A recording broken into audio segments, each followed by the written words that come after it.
चलिए, इससे पहले वाली क्लास में हम लोग संसद पढ़ रहे थे। आपको पता है कि संसद एक लंबा पार्ट है जो है हमारे कॉन्स्टिट्यूशन का जो है, और वह हमारे डेमोक्रेसी के लिए बड़ा इम्पोर्टेंट रोल अदा करता है जो है। तो अगर आप देखेंगे यहाँ पे जो है कि हमने इससे पहले राष्ट्रपति पढ़ा जो कि संसद का एक पार्ट था जो है, उसके बाद हमने लोकसभा पढ़ा, ये भी संसद का एक पार्ट है। अभी तीसरा पार्ट हमारा जो राज्यसभा बचा हुआ है जो है। जब हम तीनों पार्ट पढ़ लेंगे जो है, तब हमारा जो संसद है वह कंप्लीट होगा जो है। और आपको पता है जो है कि कार्यपालिका और विधायिका जो है दोनों जो है संसद में ही निहित है जो है। इससे पहले आपने देखा जो है कि 52 से लेकर 78 तक जो है राष्ट्रपति जहां जहां तक इंटर कर रहा है वह कार्यपालिका को प्रमोट कर रहा है। अब संसद क्या करेगी, विधायिका का निर्माण करेगी, विधान का निर्माण करेगी, लेकिन उसमें भी जो है राष्ट्रपति की अनुमति अनिवार्य है जो है।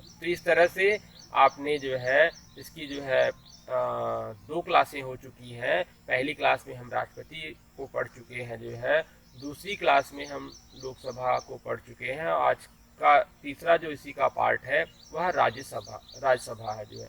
तो इस तरह से जो है हम अगर जो है चीज़ों को देखते चलेंगे जो है, तो हमारे क्वेश्चंस छूटेंगे नहीं जो है।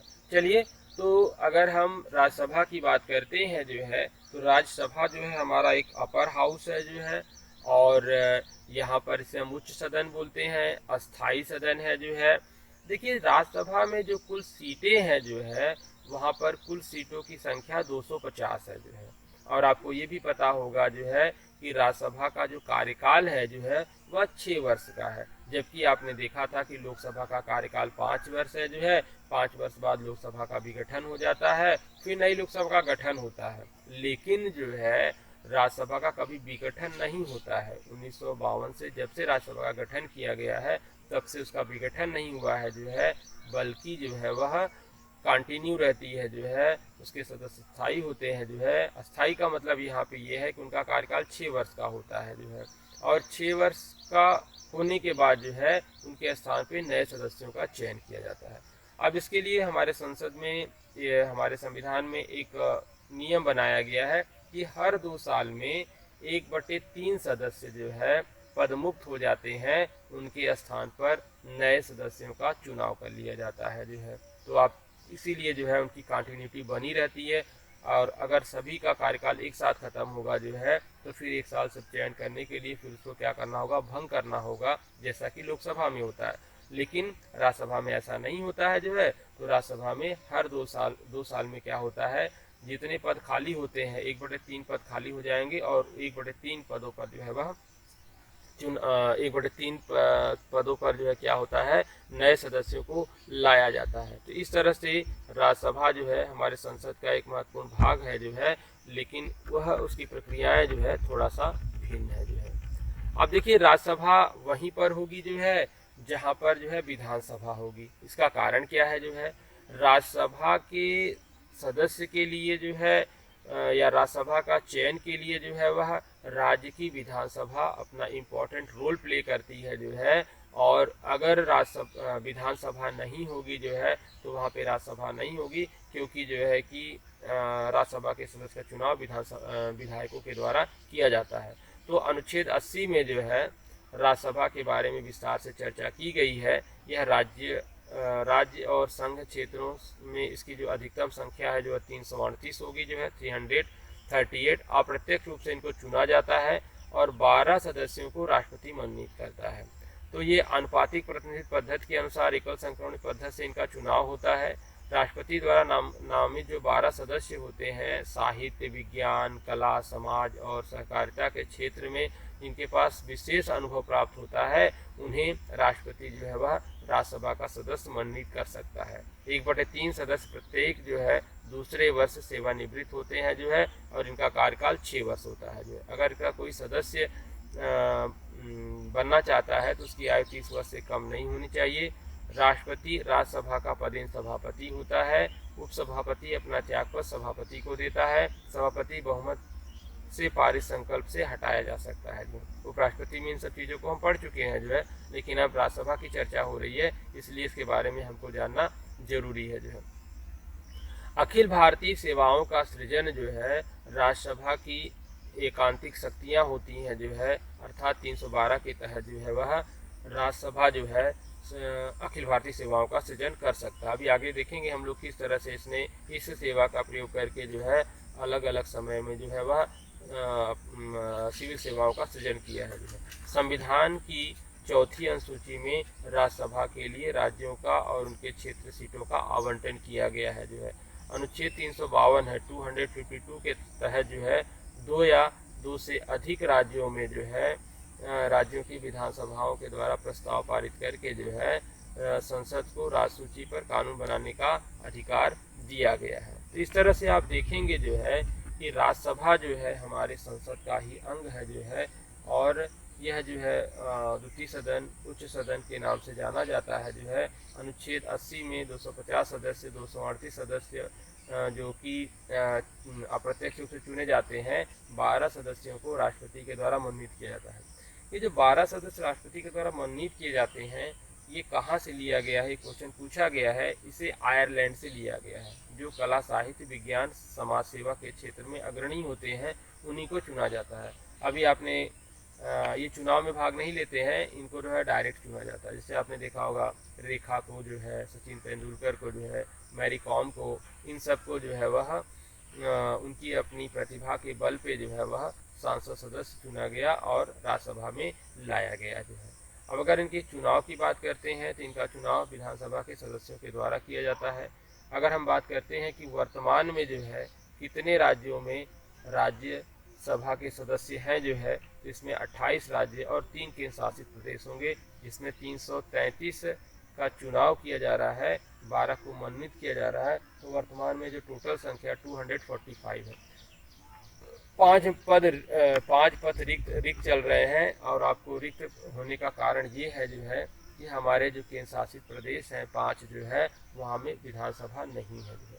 अगर हम दिल्ली, जम्मू कश्मीर और पांडिचेरी, हमारे पास इस समय 8 केंद्र शासित प्रदेश हैं, जिसमें से 3 केंद्र शासित प्रदेशों में ही विधानसभा है।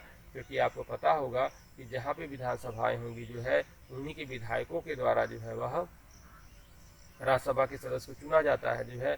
तो विधायक नहीं होंगे या विधानसभा नहीं होगी जो है तो उनका चयन नहीं होगा। इसके कारण जो है 5 सीटें अभी वैकेंट है।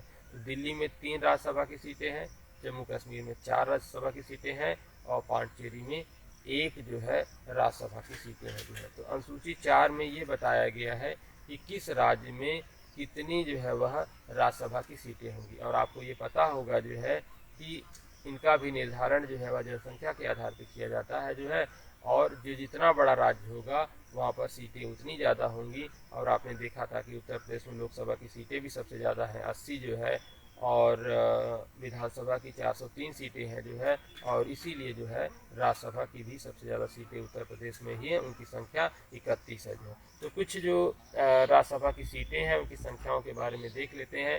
जैसे आपका उत्तराखंड है, वहाँ पे 3 है। आपको पता होगा कि 2000 के पहले जो है उत्तराखंड जो है उत्तर प्रदेश का ही भाग था जो है, और वर्तमान में एक अलग स्टेट बन गया है, और छोटा राज्य है, पहाड़ी राज्य है, सुंदर है, प्यारा है जो है, और पर्यटक की दृष्टि से बड़ा इंपॉर्टेंट है, धार्मिक क्षेत्र है आपका जो है। वहाँ पे राज्यसभा की 3 सीटें हैं। झारखंड है, बिहार का पार्ट था आपका जो है, बिहार से 2000 में अलग हो गया जो है। तो झारखंड के पास राज्यसभा की 6 सीटें हैं जो है, और बिहार के पास 16 सीटें हैं, पश्चिम बंगाल के पास भी 16 सीटें हैं, और मध्य प्रदेश के पास 16 सीटें हैं। तो इस तरह से जो है आपका बिहार जो है, और ये बिहार जब अलग हुआ झारखंड से, तो झारखंड में भी आपकी 6 सीटें मिली हैं जो है।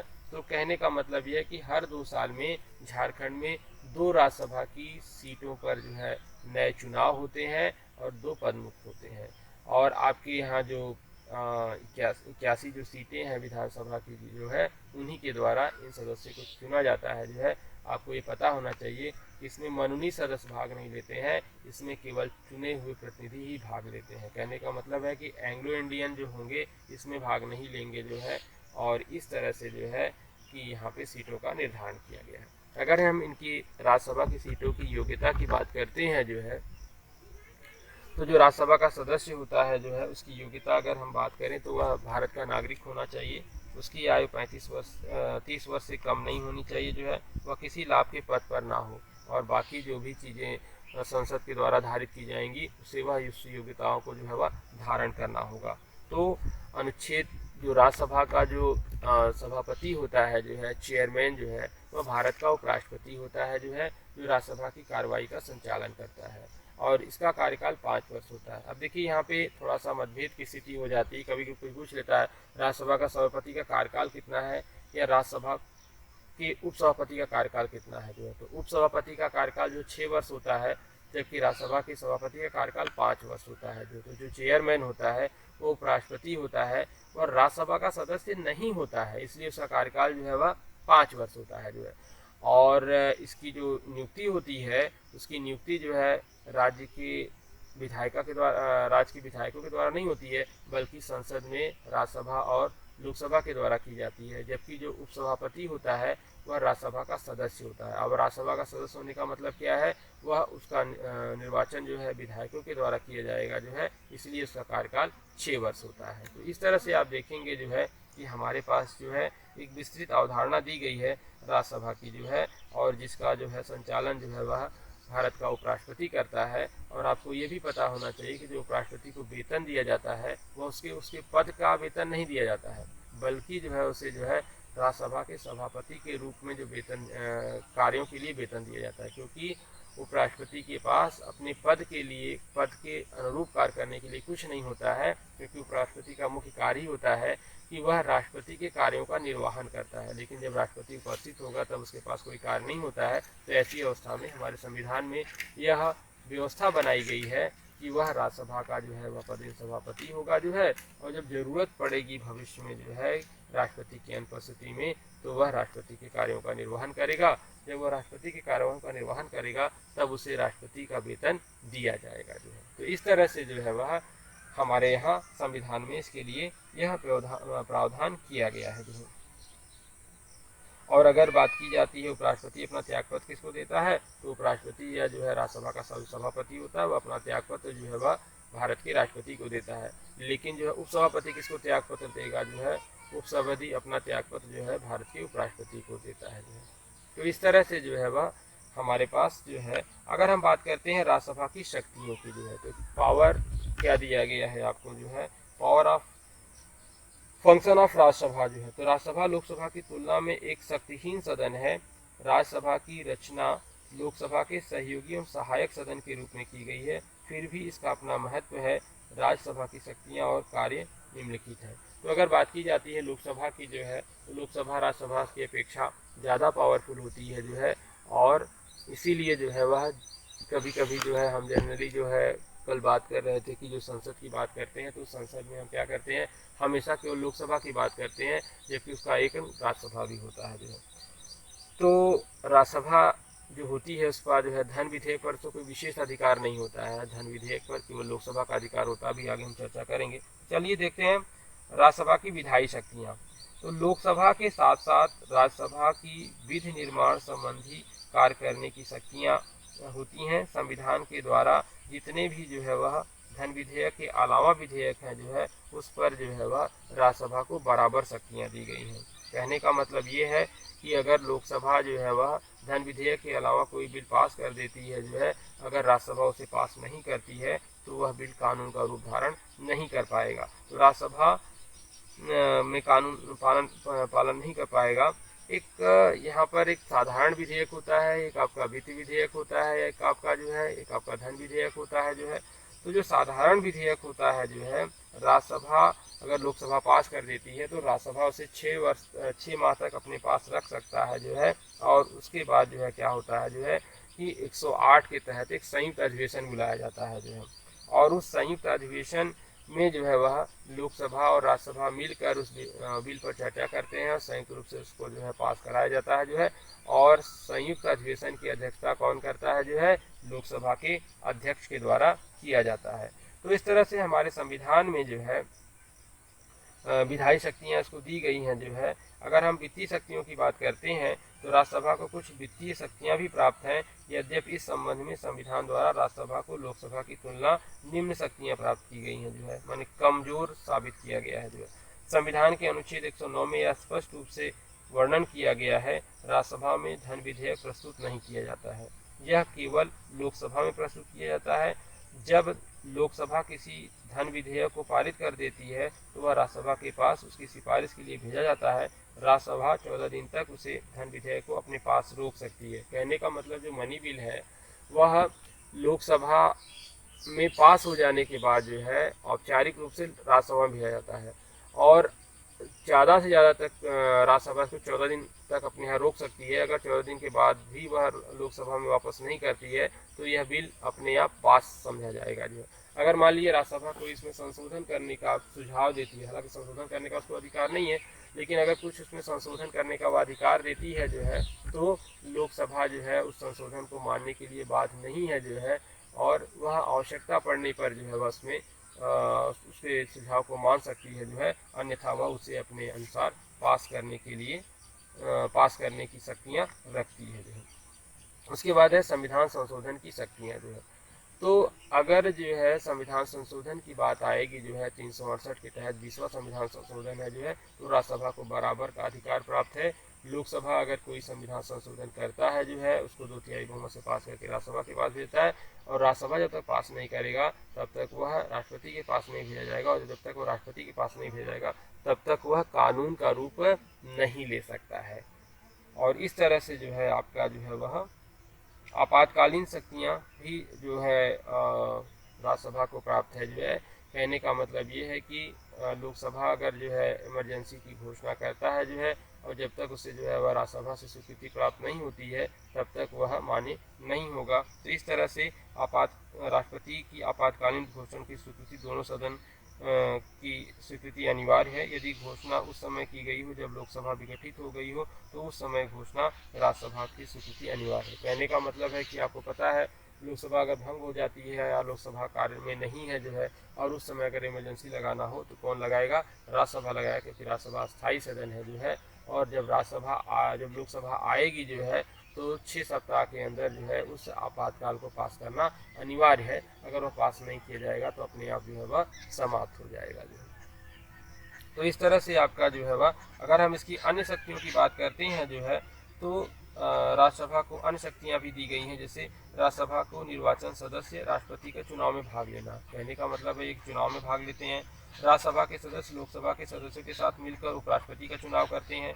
राज्यसभा लोकसभा के साथ मिलकर राष्ट्रपति, सर्वोच्च न्यायालय के न्यायाधीश तथा कुछ पदाधिकारियों पर महाभियोग लगा सकती है। महाभियोग का प्रस्ताव तभी पारित होगा जब दोनों सदनों में पास होगा। आपको पता है महाभियोग संसद में आता है और संसद में लोकसभा और राज्यसभा होती है। अगर लोकसभा पास कर देती है, राज्यसभा से पास नहीं करती है, तो महाभियोग जो है वह अस्वीकार कर दिया जाएगा। राज्यसभा बहुमत से प्रस्ताव पास करके जो है उपराष्ट्रपति को अपने पद से हटा सकती है यदि लोकसभा इस प्रस्ताव पर सहमत हो।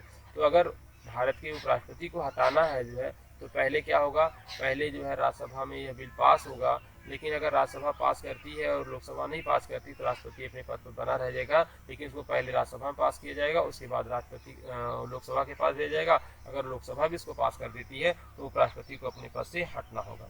राज्यसभा को लोकसभा की अपेक्षा कुछ विशेष शक्तियाँ भी प्रदान की गई हैं जो लोकसभा को प्रदान नहीं है जो है। तो इस तरह से आप देखेंगे जो है कि अनुच्छेद एक है 249 के तहत जो है वह राज्यसभा को जो है उपस्थित मत देने वाले सदस्यों से 2/3 बहुमत के प्रस्ताव पारित करके यह घोषित करता है कि राज्य सूची के अमुक विषय राष्ट्रीय महत्व का विषय है जो है, जिस पर संसद कानून बना सकती है। आपको पता होगा राज्यसभा जो होती है राज्यों का प्रतिनिधित्व करती है, और राज्य सूची के जो विषय होते हैं वो राज्य के होते हैं जो है। अगर कोई राज्य सूची का विषय राष्ट्रीय महत्व का विषय है जो है, तो राज्यसभा क्या करेगी जो है 2/3 बहुमत से एक बिल पास करेगी जो है, और उसे राष्ट्रीय महत्व का बिल घोषित करेगी, और उस पर कानून बनाने का अधिकार जो है तब संसद को प्राप्त हो जाएगा। लोकसभा ऐसा नहीं कर सकती है जो है। तो और इस तरह से आप देखेंगे जो है कि अनुच्छेद 312 के तहत जो है राज्यसभा को जो है नई अखिल भारतीय सेवाओं का सृजन करने का अधिकार दिया गया है जो है। तो इस तरह से राज्यसभा ने क्या किया, 1961 में जो है अपने अधिकार का प्रयोग करते हुए भारतीय इंजीनियर्स सेवा, भारतीय वन सेवा, भारतीय चिकित्सा सेवा का सृजन करने का अधिकार संसद को दिया जो है। आपको पता होगा जो है हमारे पास 3 सेवाएं जो है वह क्लास 1 की सेवाएं हैं जो है, इसमें आपका आईएएस है, आईपीएस है और आईएफएस है, इंडियन फॉरेस्ट सर्विस जो है। तो 1961 के पहले जो है यह जो है वह इंडियन फॉरेस्ट सर्विस नहीं थी जो है, बाद में इसे राज्यसभा ने सृजित किया जो है। उसके बाद 1965 में राज्यसभा के द्वारा भारतीय कृषि सेवा, भारतीय शिक्षा सेवा के सृजन करने का अधिकार संसद को दिया जो है। तो इस तरह से जो है 5 जो है नई सिविल सेवाओं का सृजन जो है वह राज्यसभा अभी तक कर चुकी है। अगर हम बात करते हैं राज्यसभा के सदस्यों का अंत जो है कैसे होता है जो है, तो यदि कोई व्यक्ति संसद के दोनों सदनों का सदस्य निर्वाचित होता है तो उसे एक सदन में त्यागपत्र देना होगा। अगर वह त्यागपत्र नहीं देता है तो 60 दिन के बाद जो है उसका जो है निम्न सदन अपने आप ही जो है वह समाप्त हो जाएगा और वह उच्च सदन का जो है वह मेंबर बना रहेगा। यदि कोई व्यक्ति संसद को एक सदन की बैठक में 60 दिन से अधिक लगातार सदन की अनुमति के बिना अनुपस्थिति रहता है तो उसकी सदस्यता समाप्त की जा सकती है। और कौन समाप्त करेगा? भारत का उपराष्ट्रपति जो समाप्त करेगा। यदि कोई व्यक्ति संसद के एक सदन का और किसी राज्य की विधानमंडल का एक साथ सदस्य चुन लिया जाता है तो उसने निर्धारित अवधि के भीतर जो है राज्य की विधानमंडल की सदस्यता छूटी नहीं है तो उसकी संसद की सदस्यता समाप्त हो जाएगी। माने जो उसको छोड़ेगा तो वह बना रहेगा, अन्यथा वह समाप्त हो जाएगा। यदि किसी सदन का सदस्य निर्वाचित होने के बाद व्यक्ति में सदस्य के लिए निर्धारित योग्यताएं नहीं रहती हैं या कोई निर्धारित अयोग्यता पैदा हो जाती है तो वह सदस्य नहीं रह सकता है, तथा यदि कोई सदस्य किसी अन्य देश की नागरिकता स्वीकार कर लेता है या सरकारी नौकरी कर लेता है या दिवालिया या पागल हो जाता है तो इस स्थिति में भी उसकी सदस्यता को समाप्त कर दिया जाएगा। जो ध्यान रहे कि राष्ट्रपति उसे चुनाव आयोग की सलाह से संसद की सदस्यता को अयोग्य ठहरा सकता है। जो अगर माने इसके निर्वाचन को लेकर कोई मतभेद पैदा होता है जो है तो इस स्थिति में क्या होगा जो है उसे जो है वह पद से हटाया जा सकता है। जो तो इस तरह से हम देखेंगे जो है कि लोकसभा की तरह ही राज्यसभा भी जो है हमारे संसद का एक महत्वपूर्ण हिस्सा है। जो है केवल धन विधेयक को छोड़कर जो है बाकी स्थितियाँ इसकी जो है लोकसभा जैसी ही है जो है। और आप देख रहे हैं कि इसका जो कार्यकाल 6 वर्ष है, स्थायी सदन है जो है, और साल में जो है क्या होता है 2 साल में 1/3 नए सदस्य चुने जाते हैं जो है। तो आपके जो है अगर हम संसद की विधायी प्रक्रिया की बात करते हैं जो है तो यहाँ पे जो है प्रत्येक विधेयक जो है वह 3 चरणों से गुजरता है। प्रथम वाचन होता है जहाँ पे बिल को पेश किया जाता है। दूसरे वाचन में क्या होता है जो है बिल पे चर्चा होती है। तीसरे वाचन में क्या होता है बिल पर जो है वह वोटिंग होती है। उसके बाद यह बिल पास हो जाता है अगर जो है तो फिर दूसरे सदन को भेज दिया जाता है। अगर दूसरा सदन भी जो है यही पहला दूसरा तीन प्रक्रियाओं से गुजरेगा जो है, अगर वहाँ भी बिल पास हो जाता है तो राष्ट्रपति के पास भेजा जाएगा और राष्ट्रपति इस पर हस्ताक्षर कर देता है, तब जो है वह यह कानून का रूप धारण कर लेता है। तो इस तरह से जो है संसद की विधायी शक्तियों का विस्तार से चर्चा करना होगा, क्योंकि जो है इससे आपके जो है क्वेश्चन पूछे जाते हैं जो है, और उनमें कौन सी समितियाँ हैं, कौन सा जो है आपका धन विधेयक है, कौन सा विधेयक है जो है, और कौन से जो है आपके जो है वह निर्धारण करने का किसी अधिकार दिया गया है जो है, और साथ ही साथ जो है प्रश्न पूछने का अधिकार, तारांकित प्रश्न और प्रश्नकाल क्या है जो है, अल्प सूचना के प्रश्न जो है वह, व्यवस्था के प्रश्न जो है, अविश्वास प्रस्ताव जो है, और संसद की समितियां जो है, ये सब चीज़ें के इन सब को पढ़ने के लिए हमें एक क्लास और जो है वह पढ़ना होगा जो है, तब जाके ये संसद का जो टॉपिक है जो है 4 क्लास में हमारा पूरा होगा जो है। तो इस तरह से आप देखेंगे जो है कि संसद में जो राज्यसभा से कुछ क्वेश्चन पूछे जाते हैं उसकी चर्चा हम लोग यहाँ कर लेते हैं जो है। चलिए, जैसे दिया गया है राष्ट्रपति राज्यसभा के कितने सदस्यों को मनोनीत करता है, तो आपने जानते हैं जो है कई परीक्षाओं में पूछा गया है जो है, तो राष्ट्रपति जो है क्या करता है, राज्यसभा के 12 सदस्यों को मनोनीत करता है जो है। ठीक है, ऑप्शन ए सही होगा, बी में 10 दिया हुआ, सी में 8 है, डी में 6 जो है। और आपको ये भी बताया गया है यह आयरलैंड से लिया गया है जो है, और वह कैसे व्यक्तियों को मनोनीत करता है जो है, वह जो है आपका कला, साहित्य, विज्ञान जो है के क्षेत्रों में जो अग्रणी व्यक्ति हैं जो है, उन्हीं को जो है वह सदस्य ऐसे व्यक्तियों को मनोनीत करता है। अगर आपसे उदाहरण पूछा जाए तो आपके जो है नरगिस दत्त थी जो है, रेखा है, उसके बाद आपकी जो है ये मैरी कॉम है, सचिन तेंदुलकर जैसे लोग हैं जो है। धन विधेयक का निर्धारण कौन करता है जो है, आपको पता होगा कि जो विधेयक होते हैं जो है, एक तो सामान्य विधेयक होते हैं जो है, एक जो है आपका जो है वित्त विधेयक होता है, एक आपका धन विधेयक होता है। तो जिस बिल में जो है आर्थिक संबंध चर्चा की जाती है उसे हम धन विधेयक कहते हैं जो है। तो धन विधेयक का निर्धारण करने का जो अंतिम अधिकार है जो है लोकसभा के अध्यक्ष को है, जिसे हम स्पीकर कहते हैं जो है। अगर वह किसी को धन विधेयक कह देता है तो उसे हम कोर्ट में चैलेंज भी नहीं कर सकते हैं जो है। तो इस तरह से आपके आंसर में राष्ट्रपति दिया हुआ है, उपराष्ट्रपति दिया हुआ है, प्रधानमंत्री दिया हुआ है, लेकिन अगर आपसे पूछा जाए कि इसका सही उत्तर क्या होगा तो इसका सही उत्तर आपका डी होगा। तो धन विधेयक का निर्धारण करने का अंतिम अधिकार स्पीकर को दिया है, जिसे हम लोकसभा का अध्यक्ष कहते हैं।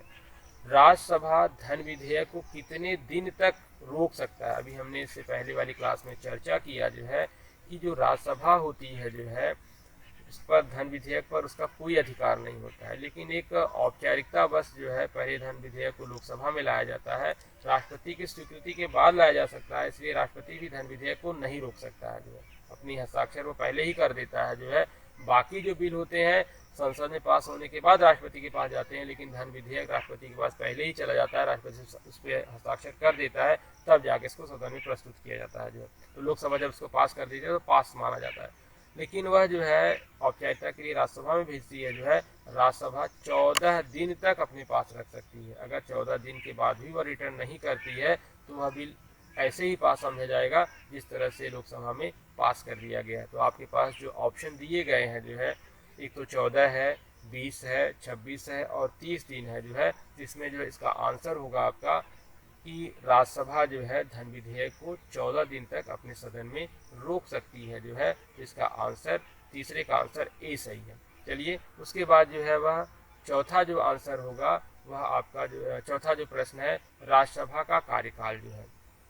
आपको पता है कि राज्यसभा एक अस्थायी सदन है जो है, जो कभी भंग नहीं होता है जो है, और इसका कार्यकाल 6 वर्ष होता है जो है, जबकि लोकसभा का कार्यकाल 5 वर्ष होता है जो है। अगर हम अमेरिका के राष्ट्रपति की बात करें जो है, अमेरिका के राष्ट्रपति का कार्यकाल 4 वर्ष होता है, 10 साल किसी का कोई कार्यकाल नहीं है जो है। तो इस तरह से जो आपके ऑप्शन में दिया गया है वह आंसर बी सही है कि राज्यसभा का कार्यकाल 6 वर्ष होता है। हमारे पास 2 संस्थाएं हैं जिनका कार्यकाल 6 वर्ष होता है, एक तो विधान परिषद है जो है, उसका कार्यकाल 6 वर्ष होता है जो है, और दूसरा राज्यसभा का कार्यकाल 6 वर्ष होता है। लेकिन आपको ये भी पता होना चाहिए कि विधान परिषद हर जगह नहीं है जो है। राज्यों में कहीं पे द्विसदनात्मक व्यवस्था है, कहीं पे एक सदनात्मक व्यवस्था है, जबकि संसद में हमारे द्विसदनात्मक व्यवस्था है। तो अगर आपसे पूछा जाता है कि विधान परिषद कहाँ कहाँ पे है, तो उत्तर प्रदेश में है आपका जो है, बिहार में है, उसके बाद आपका महाराष्ट्र में है, कर्नाटक में है, आंध्र प्रदेश में और तेलंगाना में भी है। तो इस समय वर्तमान में भारत में 6 राज्यों में विधान परिषद है। जम्मू कश्मीर में थी इससे पहले, इसलिए उनकी संख्या 7 थी, लेकिन जम्मू कश्मीर को जब केंद्र शासित प्रदेश बना दिया गया है, किसी भी केंद्र शासित प्रदेश में विधान परिषद का सृजन नहीं किया गया है। तो इसका आंसर आपका बी सही होगा। अगर अब हम बात करते हैं 5वें आंसर की जो है, 5वें प्रश्न की जो है, तो राष्ट्रपति 12 सदस्यों को मनोनीत करता है, इसे कहाँ से लिया गया है? ठीक है, तो एक तो ये चीज़ें होनी चाहिए कि हमारा संविधान जो है वह भानुमति का पिटारा है जो है। हमने विश्व के तमाम देशों से अच्छी अच्छी चीज़ों को लिया है जो है। लगभग 65 देशों से भारतीय संविधान में चीज़ों को एडॉप्ट किया गया है जो है। इस तरह से एक आयरलैंड देश है जो है, जहाँ से हमने नीति निर्देशक तत्वों को लिया है जो है, और वहीं से हमने क्या किया है जो है, वह 12 सदस्यों को जो राष्ट्रपति राज्यसभा में मनोनीत करता है उसे लिया है जो है। अभी 12 सदस्य कौन होते हैं जो है? ये 12 सदस्य जो है भारत के ख्यातलब्ध व्यक्ति होते हैं जो है, भारत की प्रतिष्ठा के सूचक व्यक्ति होते हैं, जिन्होंने देश के लिए अग्रणी कार्य किया है। जिससे अगर हम बात करते हैं जो है, वह या तो डॉक्टर होते हैं, या तो आपके वैज्ञानिक होते हैं जो है, या आपके कला क्षेत्र के अग्रणी व्यक्ति होते हैं, साहित्य क्षेत्र के अग्रणी व्यक्ति होते हैं, और सहकारिता के क्षेत्रों में जिन्होंने महत्वपूर्ण योगदान दिया है। तो इस तरह से जो है वह हर जो है माने राष्ट्रपति को यह अधिकार है जो है कि वह 12 सदस्यों को राज्यसभा के लिए मनोनीत कर सकता है। अगर आपसे उदाहरण पूछा जाए तो वर्तमान में जो राज्यसभा के सदस्य हैं जो है, रेखा जी हैं जो है, सचिन तेंदुलकर का तो कार्यकाल खत्म हो गया है, उनके स्थान पे जो है मैरी कॉम को लिया गया, जो आपके महिला बॉक्सर हैं जो है। तो इस तरह से आपके जो है वह राज्यसभा में 12 सदस्यों को मनोनीत करने का अधिकार जो है वह भारत के राष्ट्रपति को दिया गया है जो है। तो राज्यसभा भी अपने स्थान पे महत्वपूर्ण कार्यों का निर्वहन करती है। तो लोकसभा और राज्यसभा और राष्ट्रपति मिलकर ही जो है वह संसद की कार्यों को ठीक ढंग से संचालित करते हैं जो है। अगर बात की जाती है कि राज्यसभा का जो पहली बार गठन किया गया जो है वह 3 अप्रैल 1952 को किया गया जो है। और इसे हम क्या कहते हैं, काउंसिल ऑफ स्टेट कहते हैं जो है, क्योंकि आपको पता होगा जो है कि इसके जो मेंबर होते हैं वह राज्यसभा के मेंबर होते हैं जो है। और 13 मई 1952 को जो है वह प्रथम बैठक हुई जो है, और राज्यसभा के जो पहले सभापति थे डॉक्टर सर्वपल्ली राधाकृष्णन थे जो है, और इस तरह से जो है उन्होंने राज्यसभा का जो है संचालन किया जो है। और लोकसभा का जो है जो पहली बार जो गठन हुआ था 17 अप्रैल 1952 को हुआ था, और 13 मई 1952 को जो है दोनों का जो है वह बैठक एक साथ आयोजित किया गया जो है। और इसीलिए 13 मई 2002 को जो है वह संसद की स्वर्ण जयंती समारोह मनाया गया। तो ये जो है आपके लिए राज्यसभा के बारे में हमने क्या किया जो है, यहाँ पे हम सब विस्तार से चर्चा कर चुके हैं।